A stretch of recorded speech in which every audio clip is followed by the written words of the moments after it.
오늘 큐티 하셨어요? 우리 함께 큐티 합시다. 말씀을 함께 봅니다. 큐티한 남자. 예수 그리스도가 일곱 교회에 하신 말씀을 우리가 바라보고 있는데요. 오늘은 두아디라 교회에 관한 말씀입니다.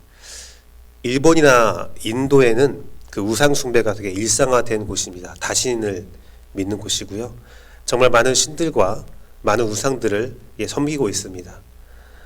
사실 이는 고대 유럽도 예수 그리스도가 활동했던, 또 요한계시록이 쓰여졌던 그 고대 유럽도 마찬가지였죠.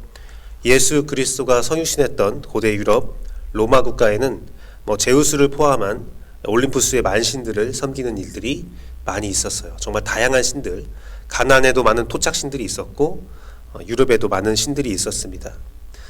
그들은 한 신만 섬기는 것이 아니라 여러 명의 신을 섬겼어요. 상황에 따라서 그 신에게 나아가서 상황에 맞는 신을 만나서 문제를 해결하는 그 일들을 하고 있었는데요. 그런 것들을 다신주의, 범신주의, 범신론이라고 말합니다.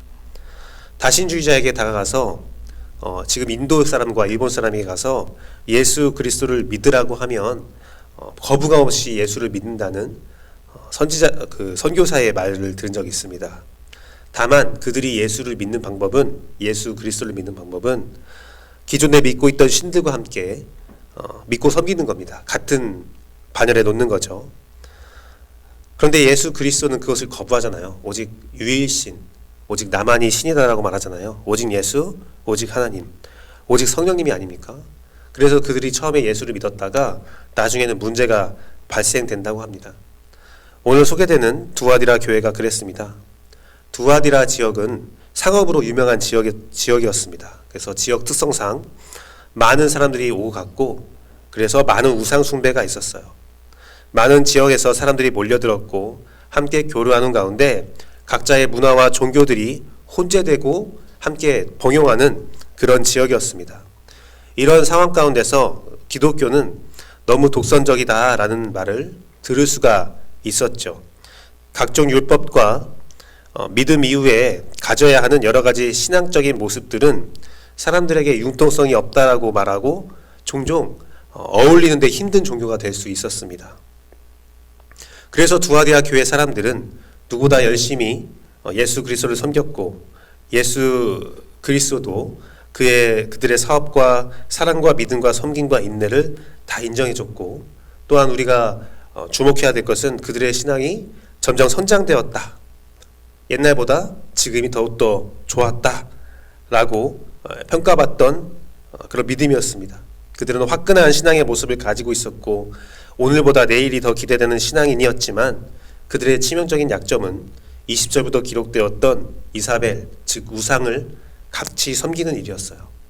예수 그리스도를 믿고 예수 그리스도가 원하는 그런 성장의 모습을 보였지만 가장 핵심적인, 가장 치명적인 우상을 섬기는 일을 포기하지 못했던 두아디라 교회의 모습을 볼 수가 있습니다.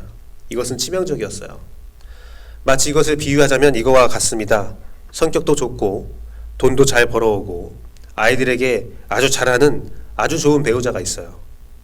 그런데 그 배우자가 두 집 살림, 세 집 살림을 하는 것과 같습니다. 그런 배우자를 우리는 칭찬할 수 없죠. 능력이 있다고 할 수가 없는 겁니다. 그 사람이 천성적으로 사랑이 많아서, 배려가 많아서 그래, 그 사람이 거절하지 못해서 그래 라는 말, 그런 말 못하죠.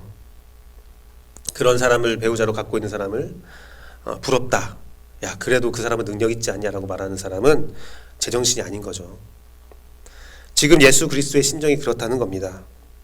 두아디라 교회 사람들이 아무리 신앙의 모습이 좋고 봉사를 잘하고 헌금을 많이 하고 정말 성장하는 모습이 보인다 할지라도, 미래가 기대된다 할지라도 그런 모습으로는 용납할 수 없는 겁니다.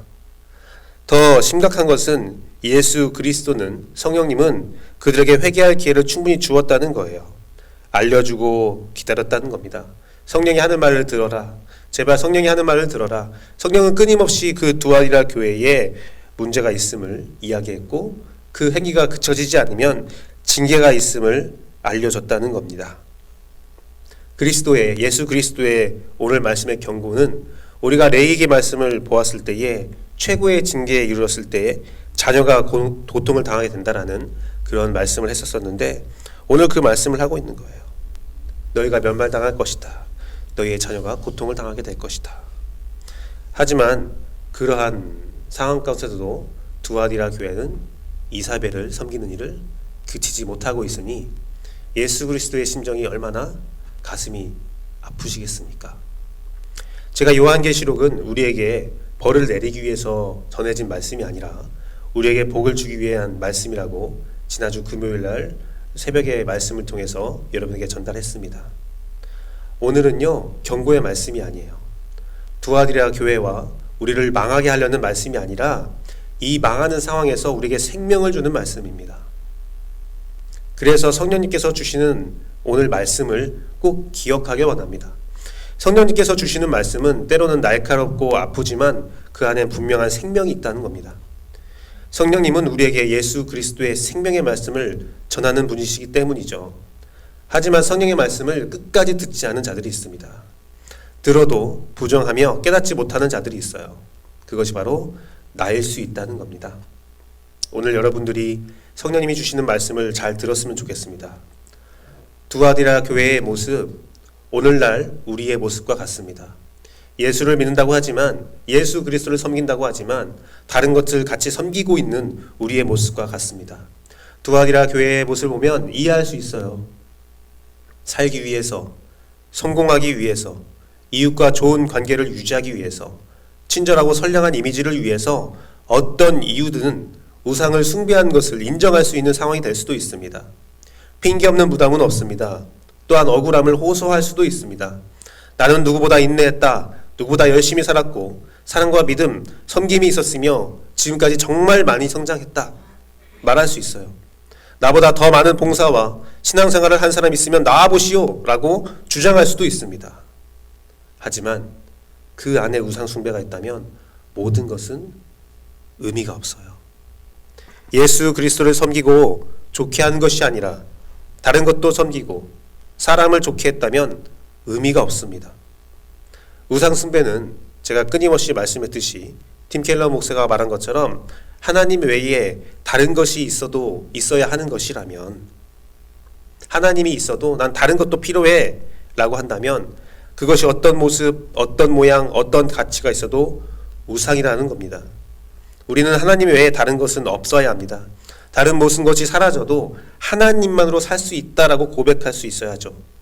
힘든 일입니다. 당연히 힘든 일입니다. 하지만 그것이 바로 오늘 우리에게 예수 그리스도가 원하는 겁니다. 사랑하는 성도 여러분, 말씀을 맺도록 하겠습니다. 두렵지만 걱정하지 마십시오. 오늘 말씀을 보면 우리에게 주님은 새벽별을 허락하신다고 하셨어요. 새벽 미명이 가장 어둡다는 것 여러분 기억하기를 원합니다.